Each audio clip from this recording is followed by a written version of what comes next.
solve large, intractable problems. It's a new venture altogether. Your brain is a wild horse there. Because remember, writing is not a team sport. You are not selling horse carriages when there are cars.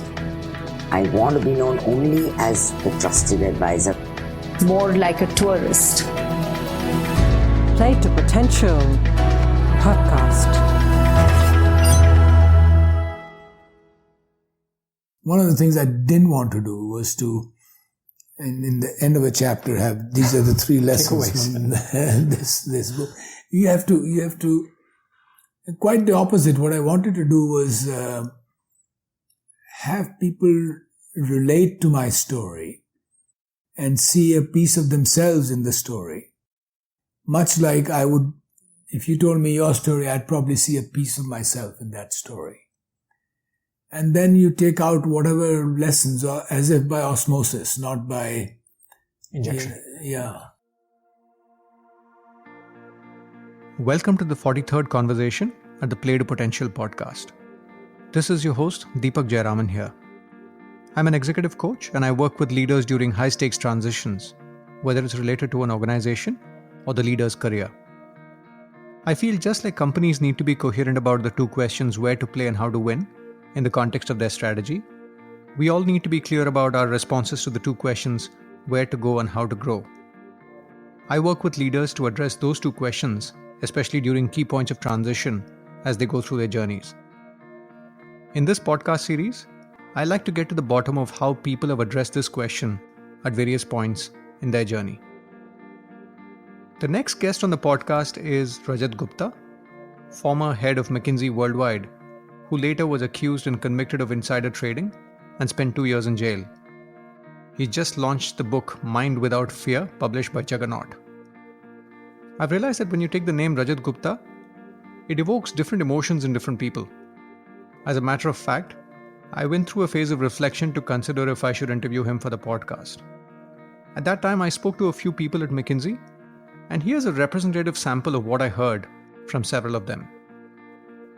Rajat Gupta, who was the managing director of McKinsey, and I spent a lot of time with building ISB, and of course Rajat got into quite a bit of trouble. But as a person, he's been amazingly inspiring, and particularly with all the troubles he went through with his case and then being in jail and out of it. So I really admire Rajat, have always admired him for his ability to think big and yet retain a certain humility and a certain commitment to making other people successful. Mm-hmm. So I stay very close to him, and he's one of clearly my heroes in spite of everything that has happened and to him and for him. This clip you just listened to was from Pramod Sinha, who was a director at McKinsey, the first dean at ISB, and one of the founders of Ashoka University, Vedika Scholars for Women, and several other institutions. Several other colleagues in McKinsey and outside had similar things to say about Rajat. I was also reminded of a scene from the movie Sully, which is about the pilot Sully Sullenberger, whose plane suffered a bird hit, and he miraculously landed the plane on the Hudson and saved all the lives on board. The insurance company comes after him and tries him in the courts. As he prepares for his trial, he tells his co-pilot in one of the scenes, I quote, I've delivered 1 million passengers over the last 40 years, but I will be judged on 208 seconds. When I look at Rajat's journey, it's very similar to that. This podcast is about learning from people's journeys and how they thought about choices and personal growth at various points in time. I also realize that what I'm creating is developmental content and not entertainment. So if you want a deep dive into the nuts and bolts of the case and his association with Raj Rajaratnam, this is not the place where you'll find it. But if you want a glimpse into his journey at McKinsey and his reflections on life given what he's gone through in the last few years, you might walk away with some insights that might provoke your thinking. Without further ado, let's jump into the conversation with Rajat Gupta. Rajat, thank you so much for making the time to come on this podcast. You're welcome. Real privilege to talk to, as a McKinsey alumnus, real privilege to talk to somebody who headed McKinsey for 3 terms. So thank you for making the time. Thank you. Rajat, you've just launched the book, Mind Without Fear. I wanted to actually pick up from the last line of the book. And I quote, you write, "The question on my mind is, how should I complete this life with tranquility and with grace?" As you take stock now, how do you think about what matters in life? And how do you plan to spend your time in the coming years? And in what ways has it shifted, let's say, between 2008 and 2016? Well, I have, of course, learned a lot of lessons going through this experience. And even more than that, it has taught me what is important in life in many different ways. Then I always had some beliefs about what is important in life. Like, for example, basically always try to do the right things and with the right intentions and work your best you can, and then don't worry about the results. This has been a kind of personal philosophy, which is the philosophy of Karma Yoga. Not that you can always perfect it, but at least it's an aspiration how you work. But through this time period, I think there were a few other things that have come to me. One of the things I never quite realized what lay behind it. My father used to always say, you can't always control what happens to you, but you can control how you react to it. And just, reacting to adversity with grace, with gratitude, with humility, with, respect for others, with lack of anger, is very important. And it gives you more inner peace and the ability to deal with whatever comes your way. I also learned a number of lessons about, how do you make sure that you are, a great lesson is equanimity. How do you kind of take the ups and downs, the so-called when you're happy or very sad. I mean, how do you take all that pretty much in an even, tempered way? And, life is just a set of experiences. Nothing is good or bad. You just how you make out of what you make of it. So these are some of the things that, come to you as you go through the type of things that I went through. And maybe more practically, Rajat, as you think about your pie chart of time, looking ahead, just in your head, how do you plan to spend time? What sorts of things do you think are going to be filling up time for you in the coming years? I think it would be more or less a continuum of what I was doing, say from late 90s onwards.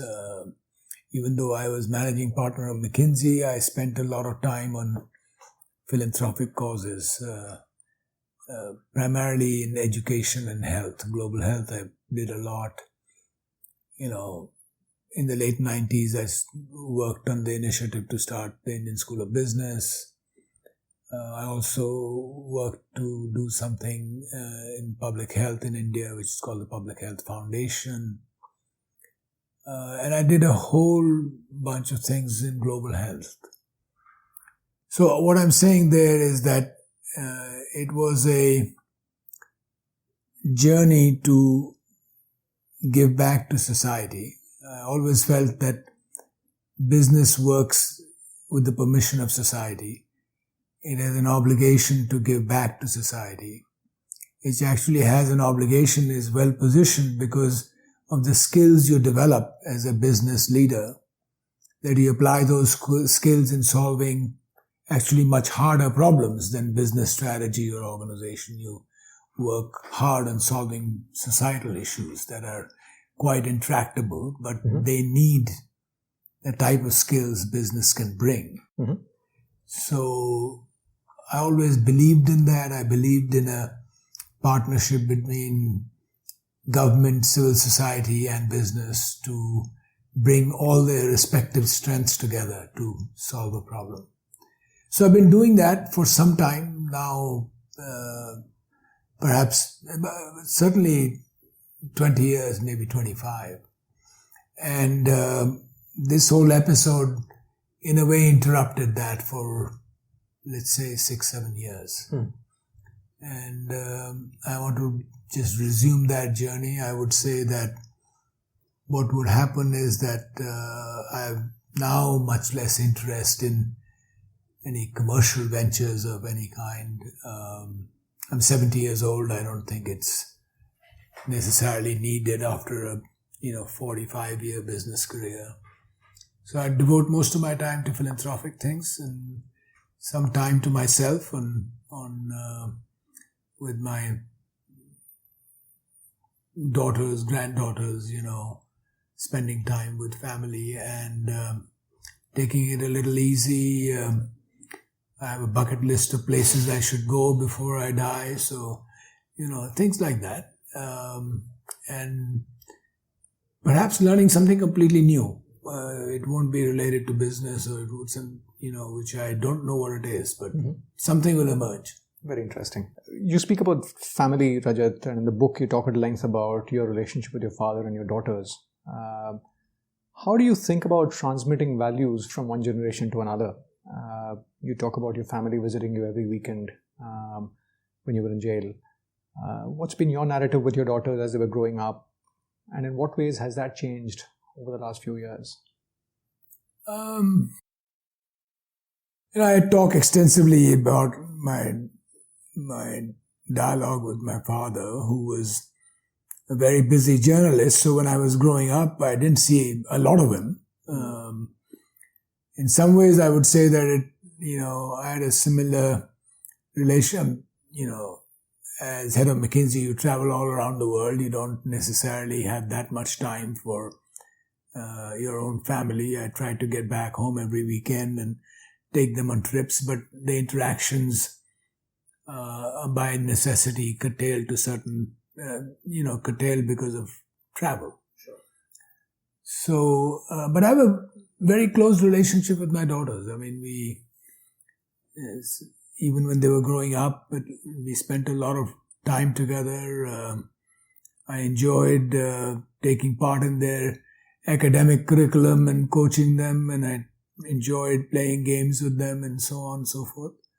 And I still do that today. I mean, so we have a very close relationship in general.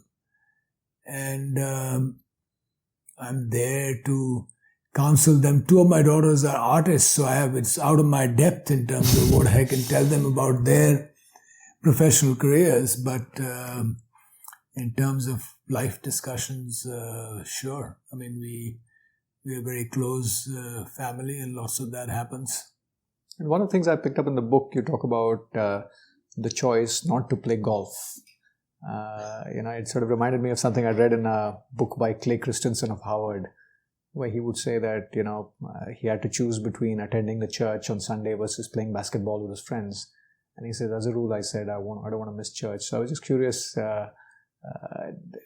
Well, it's a little bit tongue-in-cheek. I mean, it's not that you can play golf as well as spend time with your family. It's not either or.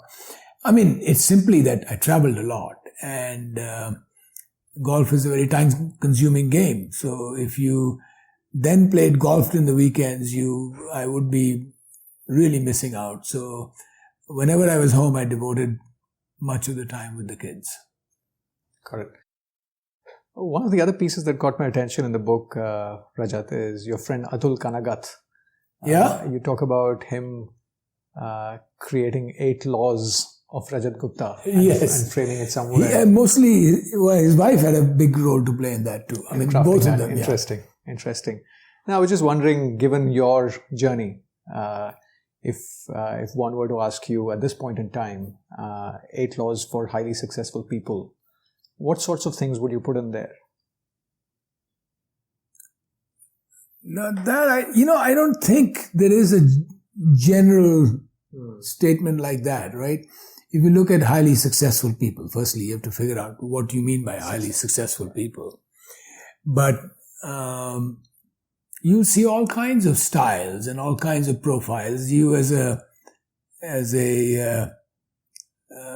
high-level executive coach must know that yourself, that different profiles and different leadership styles are all successful. I mean, so there is no one size fits all, no one formula. In general, throughout the book, I at least want to give insight into my own leadership style and what I did and didn't do. I don't profess that's the universal answer. So in some ways, I don't want to necessarily answer your question because I don't think, but I'm sure there are some broad principles that are very important. It's not always the same for everybody, but I always felt working through teams and caring for people and making them successful was a very important ingredient of leadership. I generally am a believer in lead from behind, give people responsibility, but hold a safety net under them and let them succeed. Give them the entrepreneurial space to rise and to the challenge and make contributions. That's, I believe, the best way to get the maximum potential out of your team. So there are these common threads, but I can't, you would have seen that in the book one of the things I didn't want to do was to, in the end of a chapter, have these are the 3 lessons from this book. You have to, quite the opposite. What I wanted to do was have people relate to my story and see a piece of themselves in the story. Much like I would, if you told me your story, I'd probably see a piece of myself in that story. And then you take out whatever lessons, or as if by osmosis, not by injection. Yeah, I hear you. Fair enough, Rajat. Point well taken. But you spoke about your leadership style, and in the book you also talk about the Swami Vivekananda style and the Napoleon style, right? In terms of being democratic and being decisive. In your, and I specifically asked this in the context of a firm like McKinsey, where you have several intelligent, thoughtful, opinionated partners at the top. How have you thought about that spectrum, and in what sorts of situations have you worked at different points in that spectrum? Well, as you know, I think, if I may say so, McKinsey has an extraordinary talent.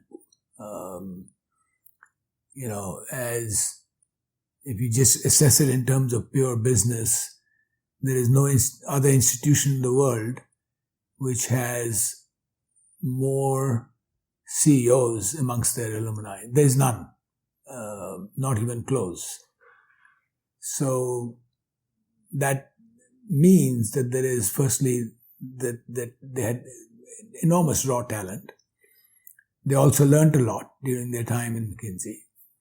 And they developed a good and perhaps unique to each one of them separately leadership style that worked for them and for the...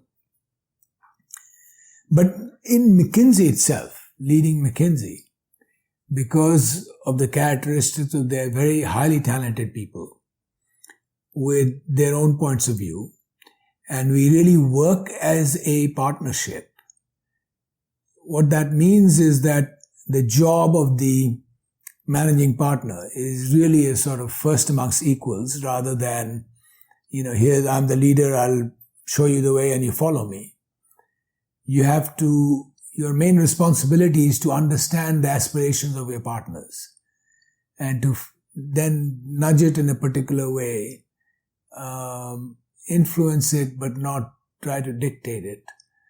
Of course, you have tremendous influence because in a firm like McKinsey, as a managing director, you make all the appointments. So you can be selective on who you choose for leadership positions and as a result influence the direction. Mm-hmm.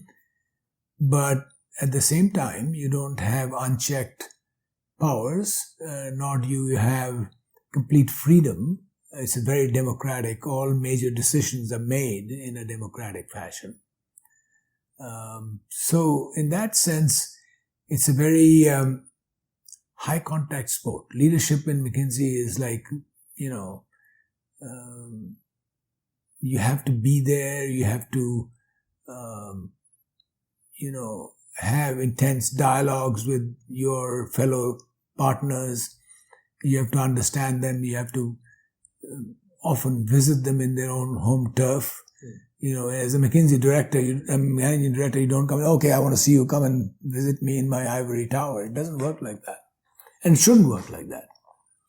So, it's a particular style of leadership. I'm not sure that is relevant for all companies. Yeah. But more and more, if you have a talented team, that works well. When you want the team to have, to rise to the occasion and perform to their best, then you must behave like a collaborative partnership. Got it. Going back to that stint when you were heading McKinsey, Rajat, what sorts of things, how did you spend your time and attention? And I guess in a way you had 3 terms. So I'm curious about, as a leader, if you could talk about just if you've got partners, capable partners driving their own ship, therefore, what's the role of the leader and what sorts of things does he or she spend time on to move the firm forward? So I was at a fairly unique time. I became managing partner, and I was the first managing partner who joined the firm after Marvin Bower retired. Okay. So Marvin Bower was the de facto founder of the firm and shaped the values of the firm very much. And all of the managing directors before me were mentored by Marvin. Now, Marvin was still active when I joined the firm, but had formally retired. And, he used to come to the office, but basically he had... You talk about him showing up as Santa Claus. Yeah, he showed up in many things. But that's an interesting, it's like a real transition in the firm where you didn't grow up under the founder, but you came after that. I was also 45 when I got elected, and was really a transition to the next generation of firm leaders.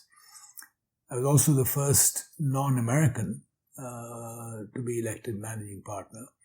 I was also the first managing partner to be elected outside New York. I was the Chicago office manager when I got elected.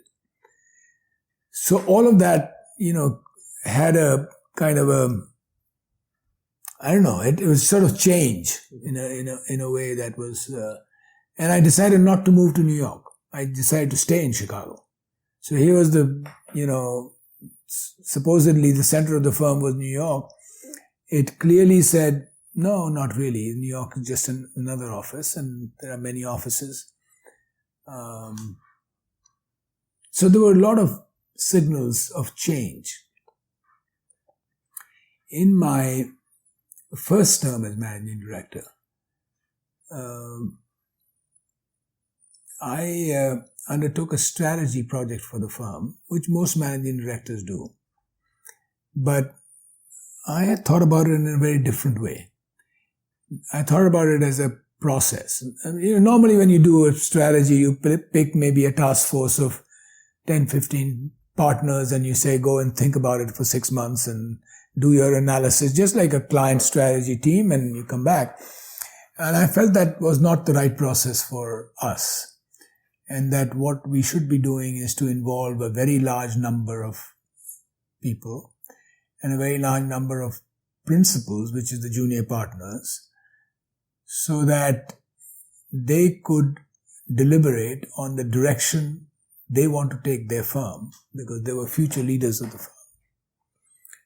And also that we would have a very involved process, which eventually took about 2 years. So it was a long process where you have a process of dialogue amongst partners, shaped by this very large team that did that.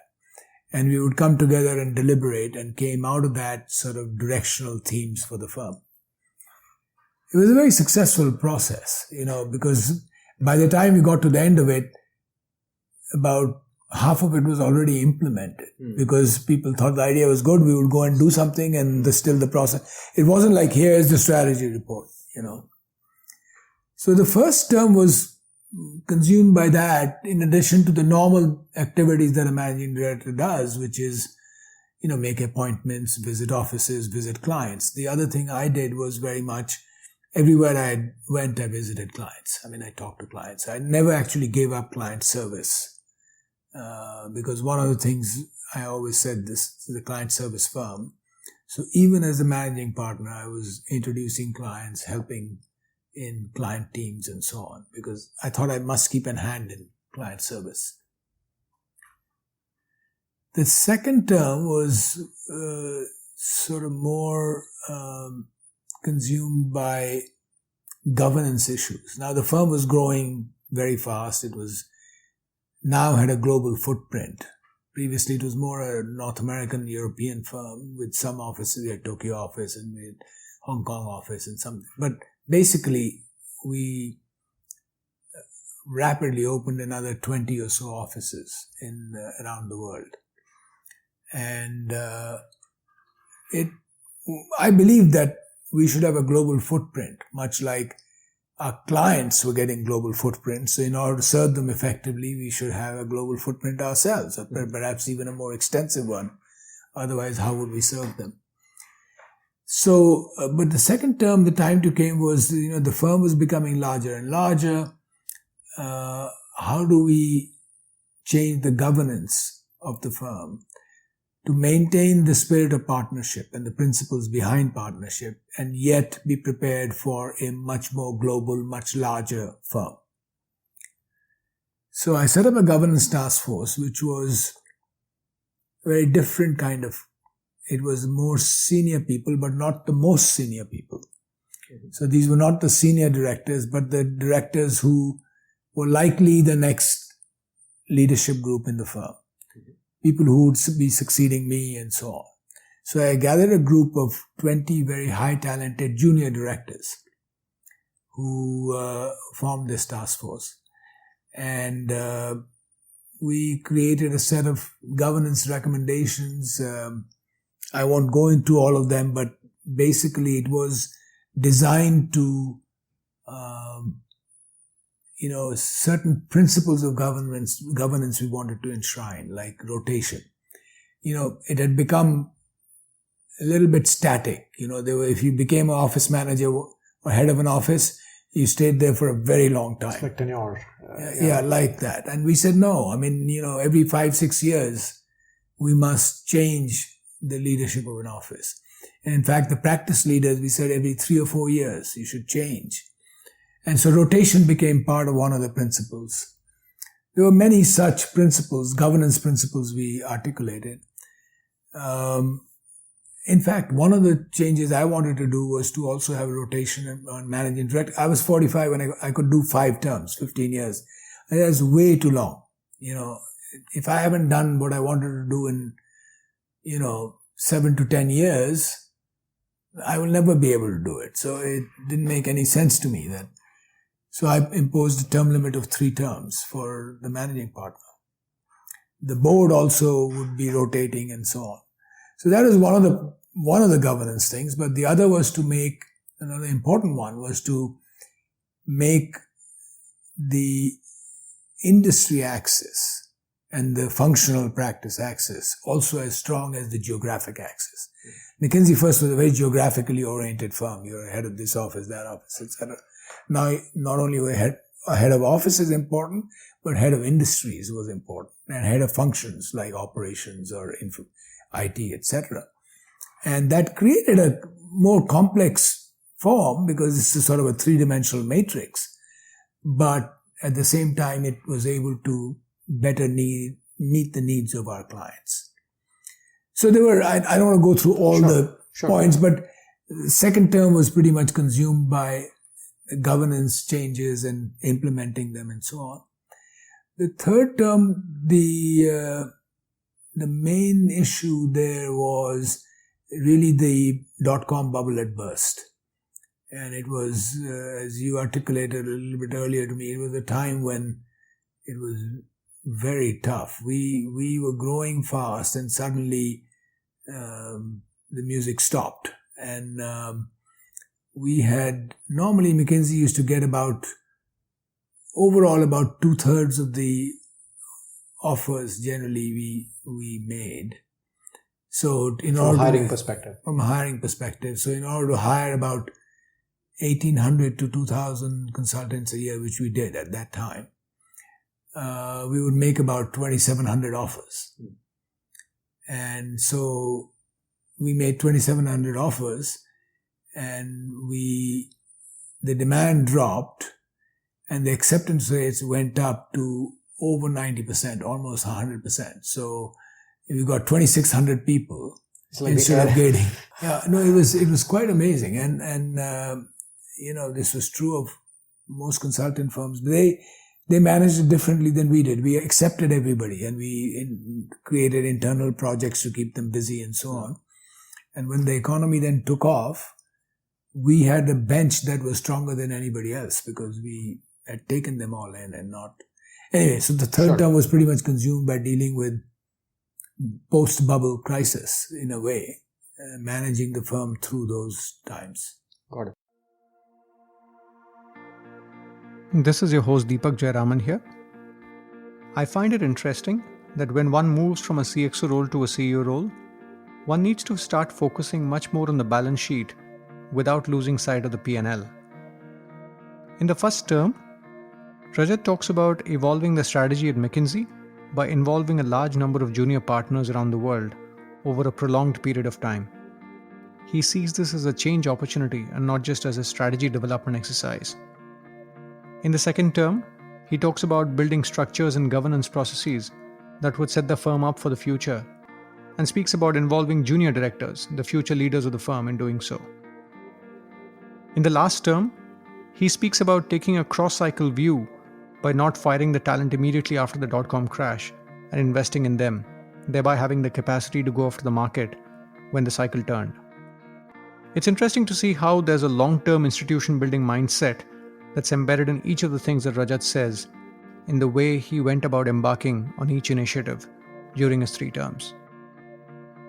If you find the podcast content purposeful, please rate and review on Apple Podcasts or any of the other podcast platforms where you access your content. This is available on Apple, Google, Spotify, Savan, and most other podcast platforms. Now, let's get back to the conversation with Rajat Gupta. Maybe going back a couple of transitions, Rajat, in your journey, I just found it fascinating the context in which you were elected to head Scandinavia and then to head Chicago. So, especially in a context like McKinsey where you need to build trust at the highest levels, talk to us a little bit about your approach in that transition when you were parachuted is possibly the wrong term, when you were sent to Scandinavia to head it. The reason I bring up these two markets is I got a sense one is very entrepreneurial, where there's a huge market, and Chicago being a very developed market with established relationships. So talk to us a little bit about what you've learned about building trust at the highest level when you come in those markets. Yeah, just a minor correction. I didn't go there to lead the Scandinavian office. So you were there and you were promoted. I was there already, and we had an unfortunate incident. The head of the office got sick, and so I was appointed. I was a principal. I think it was the only office in the firm that was headed up by a principal, which is a junior partner. And there were 3 of us, very young partners, and we decided we were going to show the firm that we could lead an office, and so I developed a sort of strong collective leadership model, involved everybody, even non-partners, into the decision-making, the senior project managers and so on. And we decided to have a preemptive strategy and make sure that we dominated the Scandinavian client base. So first thing we did is we sort of cornered the supply. So we would hire every qualified Scandinavian that was graduating out of business schools in US and Europe and everywhere. And we also were very strong in competitive negotiations. I mean, generally in the firm, there was the practice of you never, it's like McKinsey, you come to McKinsey, and we were much more aggressive, and we were within mind sort of saying if you have any questions, because our fees were generally higher than everybody else, and people were coming in from London and Germany, etc. So we would resist that they could gain a foothold, and we would win these competitions. And literally for 10 years, there was nobody else who could open an office because they couldn't find the talent and they didn't win any, marquee assignments. So that was the strategy. It became very successful, and it grew. The McKinsey office in Scandinavia grew from like 20 people in the, early 80s to 160 people I left in 1986. So it had a dramatic growth, and we did very well. Chicago, as you said, it was a very different market. It was a mature office. That's where McKinsey started in the late 20s. But Chicago had more, the city that had more client headquarters, corporate headquarters than any others except New York. So that was the big market. It was a relatively small office. It was 60 people, between 50 and 60 professionals, and the opportunity was huge. So while it was a mature office, it was a relatively small office. And so the challenge there was very different. There were many senior partners and so on. And there the idea really was to, and I brought some of the same internal processes, collaborative processes, trying to help each other solve problems, and a big external reach. The key issue there was to actually develop more clients. And we were able to do that by not only, initially people said we have too many partners there, it's too top heavy. In fact, I invited more partners to join in and built the critical mass to go and proactively engage with clients we didn't serve. And there were many. So that office also did extremely well and grew from like 60 professionals to almost 200 within a very short period of time. Got it. Persisting with the transition, Rajat, since you've sort of led in different markets, culturally different markets, anything to be said about getting the cultural piece around the transition right, especially given India, Scandinavia, US, all these are very different cultures. What have you learned about culturally assimilating / building trust at the highest level?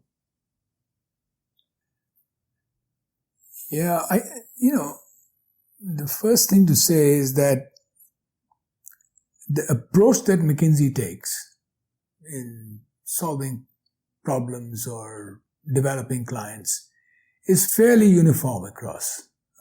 It's not that we very much change our values or change our approach. So in some ways, it is the same. In many other ways, there are differences. I mean, there are probably as many differences within any country in terms of type of clients than there are actually between different countries. Because our client base is basically the Fortune 500 of the world, right? So they're all global companies, or most of them are global companies with people, the senior executives are global business executives. They are exposed to the world. They have opportunities everywhere. So the mindset is in many ways similar. Their aspirations are similar. Their needs are also similar, in terms of, what is important. Scandinavia had a disproportionate number of global leaders in whether it's the Ericssons or the Electrolux or the Atlas Copcos or, Statoils or you name it, they're leadership companies in Scandinavia. And so they were not much unlike sort of large US multinationals. I also observed that there are different styles between very successful McKinsey directors in developing clients. Very different styles. They all work in the same marketplace, but very different styles. Give us a couple of examples, maybe just to illustrate the point. For example, there are directors who are don't have any great bedside manner or don't have great relationship skills, but they are primarily driven by sort of the professional skill they bring to the table, and in fact are sometimes rather harsh and rather, I would say, don't have soft skills, but yet they're very successful. You named a couple of directors before. The contrast, you can see them there in terms of how two very successful directors had very different styles. So I don't think there is anything unique in that. My personal style, which I think worked across these environments, had to do with having a dialogue with a client and the perspectives, issues they're facing, being a very astute listener, rather than saying, here's a theory that I want to and it must apply. I'm not, I don't have a hammer and looking for a nail to nail down somewhere. I mean, it's more to let's really understand what the client needs, and also not to push very hard. It's like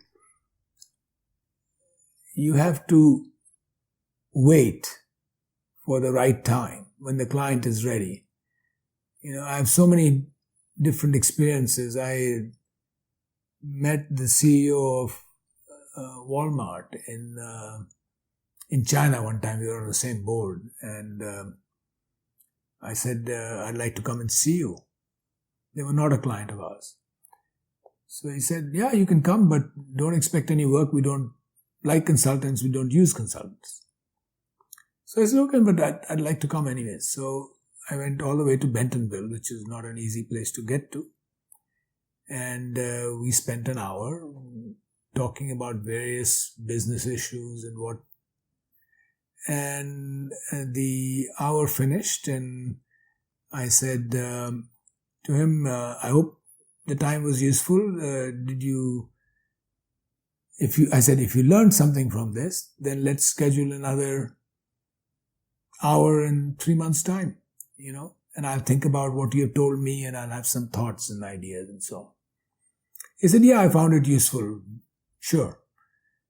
So I went on these every 2-3 month meetings for like 3 years. There was no work. And then one day I get a call from him, and he says, I have an assignment I want you to do.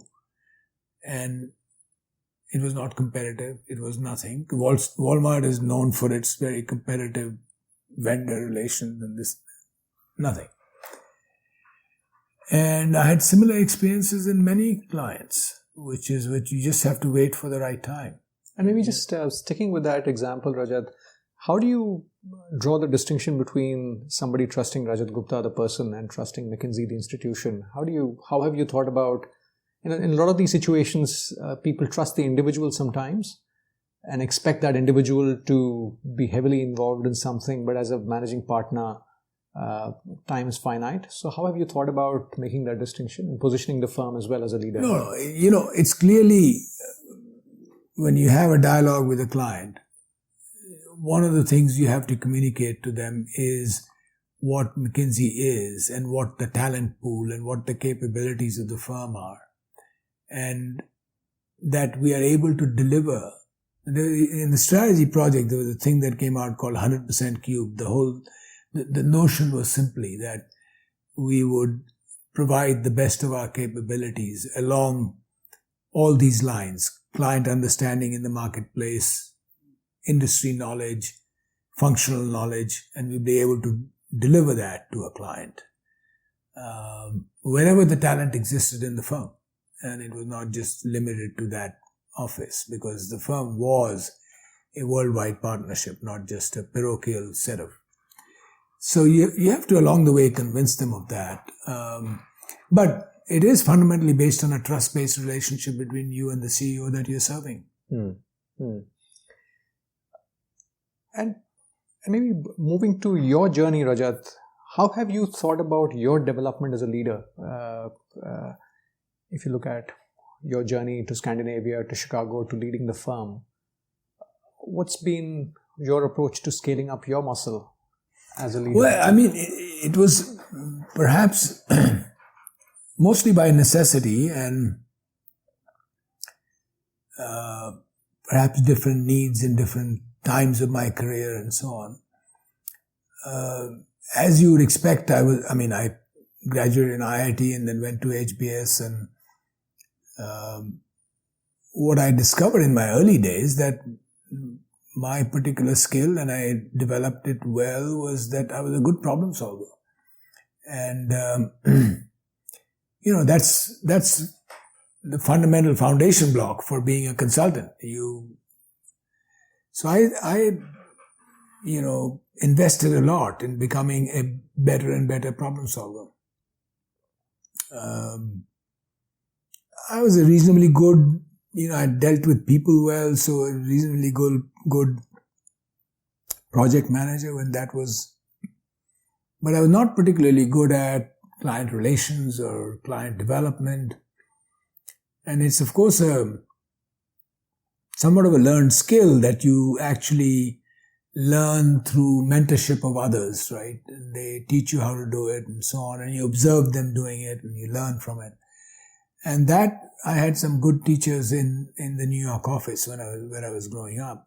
But still, I was not anywhere as good as was clearly evident when I went to Scandinavia. I observed two of my partners there were amongst the three partners that remained after this head of the office had to leave, who was a very good client developer. And initially I worked with him and learned a lot. Two out of the other three, including me that were then leading the office, were extraordinarily good client developers and introducers. And I learned a lot from them, observing them as to how they do it. And because there was nobody else in New York, there were many senior directors who, negotiated with the clients, etc., and you executed the assignment. But in Scandinavia, there was nobody like that. So you had by necessity to go and develop clients. And I always say, I feel like there's a combination, the best development model is actually a combination of mentorship, apprenticeship, and entrepreneurial space, where you have a vacuum that you have to rise up to. And with a safety net, if you start failing, somebody's there to. And Scandinavia was that, there was a vacuum with the three young partners, and we had to keep many people busy and grow the office and all that stuff. And I learned entrepreneurial skills in Scandinavia. I would say I was not a very good entrepreneur, nor a very good client introducer or developer before Scandinavia. And after those 4 or 5 years in Scandinavia, even this is immodest to say, but I was one of the best client developers after that, because I had good problem solving skills to begin with. So I combined that with. And maybe picking up on the problem solving, the one thing I was curious about as I read the book is you talk about one of the professors in Harvard who chooses not to let you participate in class, who goes on to say that when you speak, the class gets confused. So I was curious to get a sense of what was it about, how you thought about situations which was possibly slightly different from the average B-school student at HBS. No, it was, if you did, I did mechanical and industrial engineering at IIT Delhi. there are certain class of problems that you get extremely familiar with, like, optimization of a manufacturing line or decision theory in terms of risk management and probabilities and so on. So you're very good in math, you're very good analytically, you understand industrial processes and so on. So the professor you're referring to was, a course in production management and manufacturing. It simply was they would try to present a case, and as in any real life situation, there is perhaps a basic way of thinking about it, and then there are more sophisticated ways of thinking about it. You bring some additional principles and complexities that, so he was not trying to teach that complexity. He was trying to teach a basic understanding of, let's say, an optimization problem in a linear programming way, right? And, I understood the limitations of that approach, and I knew the enhancements to that approach. So when there would be some comments, I'd say, yes, this is true in these conditions, but it's not true in here, and you ought to change your approach to X. He felt it was kind of, that's not what he was trying to get through to the class. Got it. And going back to one of the things you said, Rajat, McKinsey being a place where a lot of CEOs get groomed. In terms of your choices, one of the things I was told when I was going through my journey at McKinsey is every 2 years you need to choose to continue in the firm. I'm sure in your journey there must have been multiple opportunities to pursue a business leadership role outside of McKinsey. How have you thought about some of those choices if and when they came along your way? Well, the fact is that I didn't have any per se. And I'll tell you the reason. In my early years, of course, as everybody goes through, in the first 6 years, typical time to partnership, 5 leave, right? So it's basically 1 in 6. So you prepare in your mind, you don't know whether you'll be the 1 in 6 or whether you'll be amongst the 5 and 6. And you say, okay, maybe I'll be here for another year or 2 or whatever, and then either the firm will ask me to leave or something will happen, because basically it's an up or out meritocratic process, and they're very smart people here. You don't know whether you'll make the cut. And so the first early years were like that, but then after I gained confidence and I was head of Scandinavia, etc., I was quickly got very involved in the leadership of the firm, and I was elected to the board when I was very young. Like, I was, 37 years old, which was, everybody else on the board was maybe 10 years older than me. So I got involved in the leadership of the firm. I never got an offer from a client that I was serving. And I said, something is wrong. I once asked 1 or 2 of my clients, everybody gets an offer, why don't you give me an offer? And he said, well, you're so obviously committed to McKinsey, and you're so good at what you do, we never thought we had a chance of getting you. And then I got very involved in the leadership of the firm, and I got managing director when I was 45. So the opportunity did not arise. The opportunity arose when I finished my term as manager. I was 54 when I finished my 3 terms. And I could have done a bunch of things. But I, by that time, was very committed to doing things on the, as I said, beyond the business, social issues, philanthropic activities, trying to make a contribution in global health and in education and so on. And honestly, I felt that the firm gave me a platform that was far better than any other I could have. The firm gave me a lot of freedom after I finished my term to do whatever I pursued, as long as I was making my contribution to client service, which I said, yes, I would. And in my 5 years or so that I stayed in the firm before I retired, and between 54 and 59.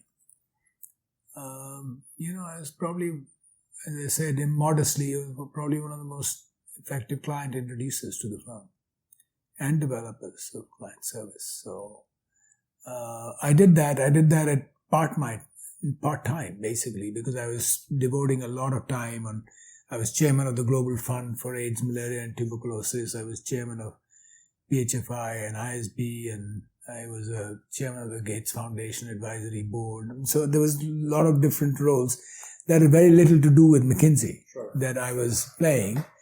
But because I was an effective client guy, it was very generous of the firm. Said, do whatever you think is right. And those things helped the firm also. It established a great reputation outside. And one of the things you talk about in the book, Rajat, is how busy you were in that phase.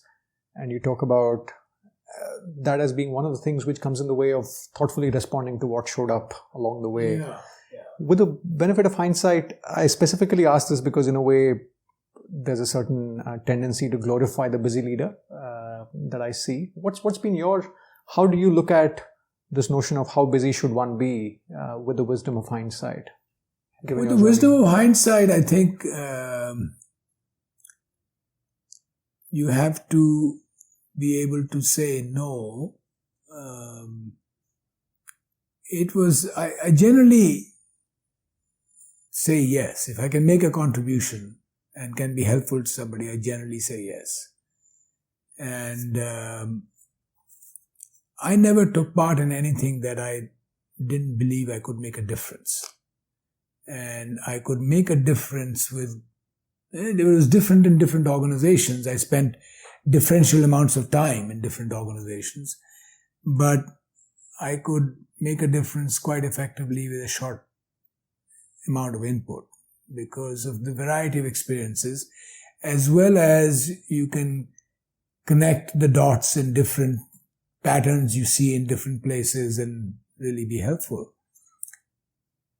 But they all come also sort of incrementally on one top of, and every one of them makes perfect sense, but collectively they don't make sense.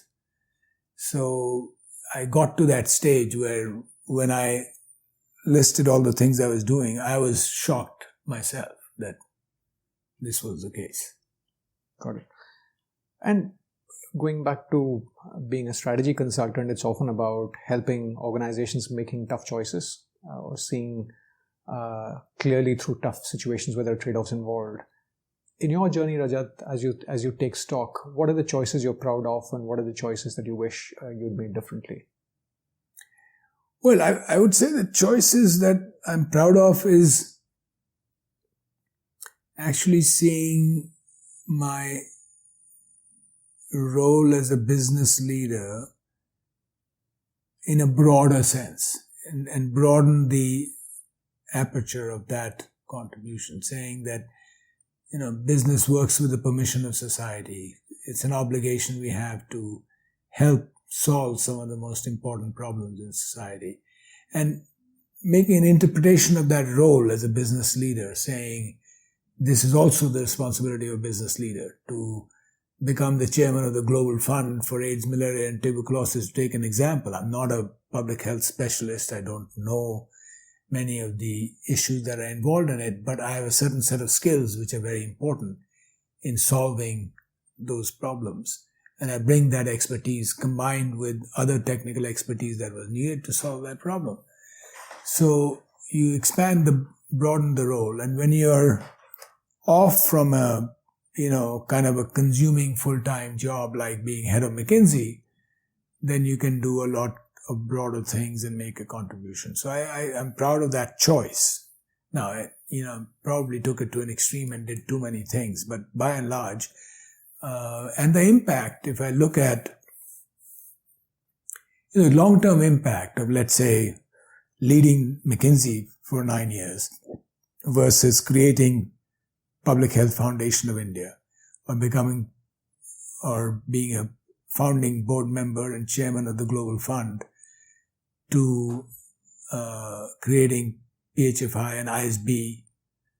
I don't know which I would put in terms of lasting impact. I mean, others can judge, but I'm very proud of creating ISB, for example. I mean, it just crossed 10,000 alumni in a short period of time. And those are future business leaders in this country and globally. And the other side, Rajat, the choices that you wish you'd made differently? Yeah, I mean, that first have to do with sort of learning to say no in certain situations. The other choices is, of course, being much more careful on who you associate with. I generally trusted everybody. And clearly, in this last episode, I should have known better and not trusted some people that I did. I would also say that the very idea of one choice I debate, I don't know whether it's right or wrong. I mean, and I won't say what they are, but I had opportunities that were in the area of making broader social impact, but they would have to be singular. I mean, they were full-time jobs, and they were very meaningful jobs, and I decided not to take them because I thought the portfolio approach of having a little bit in business, for example, I had founded a private equity firm. I only spent, part of my time there. And then I was doing these other things that I've talked about, that a portfolio approach would be more sensible for me at that stage, which I was in around 60, But I'm not sure. I mean, it could have been that I should have, much like as I did in McKinsey and had a singular job, although I did a few other things, but I could have taken the same approach and taken a position that was actually, with a possibility of huge impact, primarily in the social field, and still being able to do a few things. But Sure. But I didn't do that. Sure. And a quick comment on trust, Rajat. You spoke about there's enough commentary around what it takes to build trust. In your journey, what have you learned about keeping trust as you go through a roller coaster? In the last few years, what have you learned about keeping the trust as you yourself go through on a topsy-turvy journey in terms of how your reputation gets? I don't think it has much to do with that. My feeling about my general principle of building trust is the first thing that you have to communicate to the other person is that you have their interests at heart.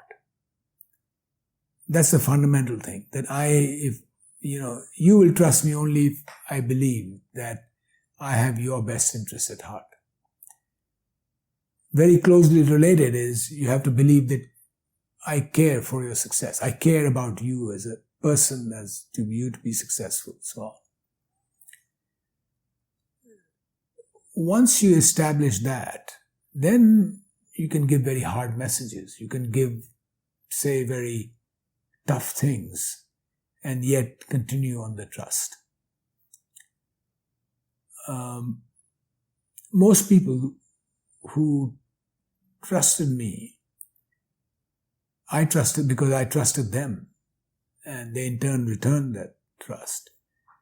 Lasts very much for a long period of time. Even through some of these difficult times, it still exists, that mutual level of trust. So I think it's all about listening, making sure they understand you're acting in their best interest, caring for their success. And just as we wrap up, Rajat, this podcast is titled Play to Potential, which is about each individual playing to his or her unique potential. Just summary thoughts to the listeners for them to play to their unique potential. What have you learned through your journey? Well, I would say, one thing I'd say is that, and I make a strong contrast. Don't focus on your career development. Focus very much on your development as a professional, whatever it is, whether you are, a marketing leader or you're just learn to be a consultant or whatever you are. You should learn to focus all your activities and strive to become a better professional. If you will, then automatically career success will follow. Sometimes it may take a zigzag path, but eventually, if you really become an outstanding professional, you will have a great successful career. And if you don't, well, that's kind of destiny. Sometimes that happens too. So that's one thing I would say. The other thing I'd say is that get yourself out of your comfort zone. If you get too comfortable in something, you're not realizing your full potential. You've maximized on the learning there, and you have to do something different. And I, in my own personal career, changed every few years. Whether you change a geographic location or I got a new assignment or something happened that forced me into getting me out of my comfort zone. I left Scandinavia, I did speak when, you say, why are you leaving? I just said, I'm too comfortable. Everything is hunky-dory and great, but I'm not learning anything more. And so that I would say is, I could go on and on. But Rajat, pleasure talking to you. Thank you so much for making the time. Thank you. Thank you. In one of the media events around the book, somebody asked him what Rajat wanted to accomplish by writing this book. He said he wanted to share his journey with the world at large, and people could absorb whatever they wanted to through osmosis, as he mentions earlier in this conversation. In a way, this captures the spirit behind this podcast series. While I go about talking to a range of people, I recognize that different segments of the conversation will appeal to different people, and what you might take away might be very different from what someone else takes away. I try not to break it down to 7 rules of success or 13 things you need to know to become a CEO or something like that. Life, I feel, is a little too nuanced for that kind of analysis. If you find the podcast series purposeful, do subscribe at playtopotential.com and share it with the people that you think would benefit from the content. Do take a moment to rate and review on iTunes or any other platform where you consume this content. It will help others discover it. Thank you for listening. Bye now.